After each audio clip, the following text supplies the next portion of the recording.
গ্রামটিতে আমরা ত্রাণ দিতে গেছিলাম কিছুদিন আগে, সুন্দরবনের ওখানে। তোমরা সবাই জানো, আমার কিছু ভিডিও দেখেছো। যাই হোক, গ্রামটা এত সুন্দর, কিন্তু এর মধ্যে অনেক প্রবলেমস হয়েছে। যেরকম কি, রাস্তা তো একদমই নেই, মানে রাস্তা খুবই কম সংখ্যক আছে, যা আছে মাটি কেটে বানানো আছে। আর সেকেন্ড হচ্ছে, তোমরাই দেখো দাদু,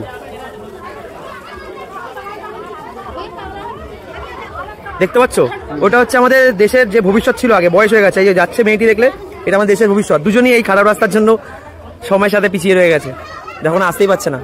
ভবিষ্যতে ইয়ং ছিল, তাই চলে গেছে। পুরোনো ভবিষ্যতে টাইম লাগছে একটু আসতে।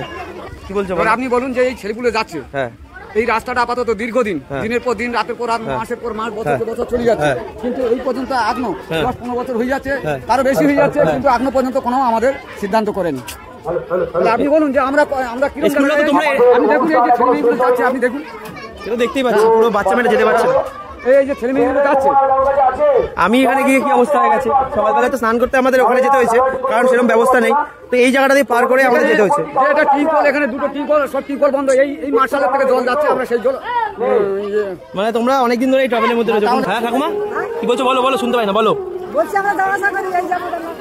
মানে এই উঁচু রাস্তায় নামতে, এটা আমিও এখানে কালকে পড়েছি, কিন্তু এই রাস্তাতে তোমার যেতে কি খুবই কষ্ট হয়। তো কি বলবে তো বলে, মানে ওই যে লাস্টে ওই একদম পুরো এই কাদার মধ্যে খুব কষ্ট পড়ে গেছে। আমি বলছি, এখানে যেতে গিয়ে পড়ে গেছো কখনো? হ্যাঁ, পড়ে গেছে, হ্যাঁ, পড়ে গেছে, কোমরে লেগেছে পড়ে গিয়ে?